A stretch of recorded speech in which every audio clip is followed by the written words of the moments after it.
Good morning everyone.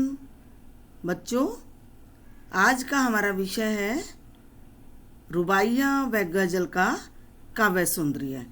व्याख्या हम कर चुके हैं, तो चलिए डिस्कस करते हैं काव्य सौंदर्य। मूल स्वर व मूल भाव का क्या अर्थ होता है कि कवि कहना क्या चाहता है। कवि फिराक गोरखपुरी ने माँ द्वारा बच्चे को झुलाने, नहलाने, कपड़े पहनाने और बच्चे के हंसने, उसकी अटखेलियाँ तथा रक्षाबंधन के त्यौहार का दृश्य प्रस्तुत किया है। भाषा मुहावरेदार है, सहज सरल खड़ी बोली हिंदी का प्रयोग किया गया है। शब्द चयन अनूठा है, उर्दू हिंदी देशज शब्दों का प्रयोग है। रस कौन सा है? वात्सल्य रस। वात्सल्य रस आपने 10th में पढ़ा ही है कि जब माँ बाप का बच्चों के प्रति प्रेम होता है वहाँ वात्सल्य रस की अनुभूति है। तो यहाँ हमने रुबाइयों में पढ़ा कि माँ का अपने नन्हे शिशु के प्रति जो प्रेम भाव दिखाया गया है, तो इसलिए वात्सल्य रस की अनुभूति है। अलंकार, अनुप्रास, पुनरुक्ति प्रकाश व स्वाभावोक्ति अलंकार की छटा दर्शनीय है। स्वाभावोक्ति शब्द में आप ध्यान देंगे कि वह को आ की मात्रा लगनी चाहिए जो मिसिंग है। शैली प्रतीकात्मक है, भावपूर्ण है। छंद, रुबाई छंद का प्रयोग किया गया है। बिंब योजना सुंदर है। बिंब क्या होता है कि जब पंक्तियाँ पढ़ते समय में चित्र दिखाई दें। और कौन कौन से बिंब दिखाई दे रहे हैं? दृश्य और श्रव्य बिंब। दृश्य बिंब क्या होता है? जब दिखाई दे। श्रव्य बिंब जो सुनाई दे। पंक्तियाँ पढ़ते समय हमें बच्चे के झुलाने का, नहलाने का, कपड़े पहनाने, माँ द्वारा जब ये क्रियाएं होती हैं तो हमें दृश्य दिखाई देने लगता है।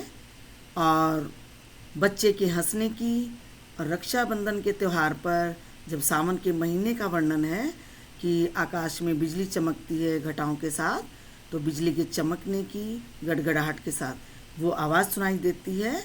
इसीलिए हम कह सकते हैं दृश्य और श्रव्य बिंब की छटा दर्शनीय है। गज़ल, गज़लों का मूल स्वर। फिराक गोरखपुरी की गज़ल व्यक्तिगत प्रेम पर आधारित है। कहीं इनकी गज़ल प्रकृति प्रेम से संबंधित है, तो कहीं इनकी गज़ल में प्रेम की मस्ती और दीवानगी दिखाई देती है। गज़ल का हर शेर स्वयं में स्वतंत्र अर्थ रखता है।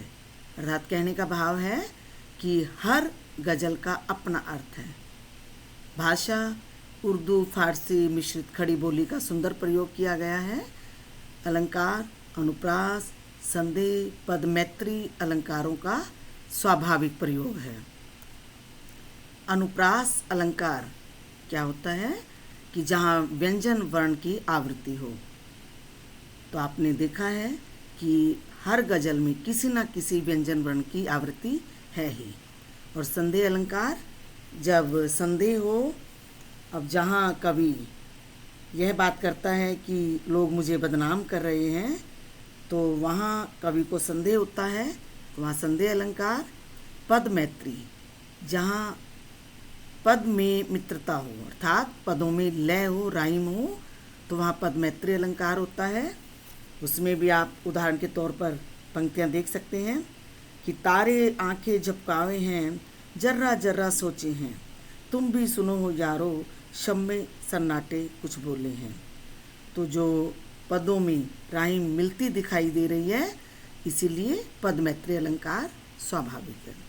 छंद गज़ल छंद है। बिंब योजना सार्थक है कि जैसे जैसे शब्दों का प्रयोग है और कवि के भावानुसार हमें वो चित्र हमारे मन मस्तिष्क में उभरने लगता है। शैली भावपूर्ण है, शब्द चयन अनूठा है।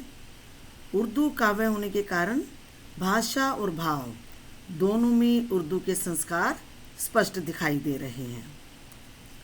बच्चों, एक बात का विशेष ध्यान रखना है कि भाव सौंदर्य में आपको कवि क्या कहना चाहता है, मूल स्वर विस्तार से होता है, उसमें काव्यगत विशेषताएं नहीं लिखनी होती, लेकिन काव्य सौंदर्य के प्रश्न में आप मूल स्वर को संक्षेप में जरूर लिखेंगे और काव्यगत विशेषताएं, भाषा, रस, अलंकार, शैली आदि विस्तार से। बच्चों, आज का होमवर्क है कि आप रुबाइयाँ व गज़ल काव्य सौंदर्य अपनी नोटबुक में लिखेंगे और अभ्यास भी करेंगे। Thank you.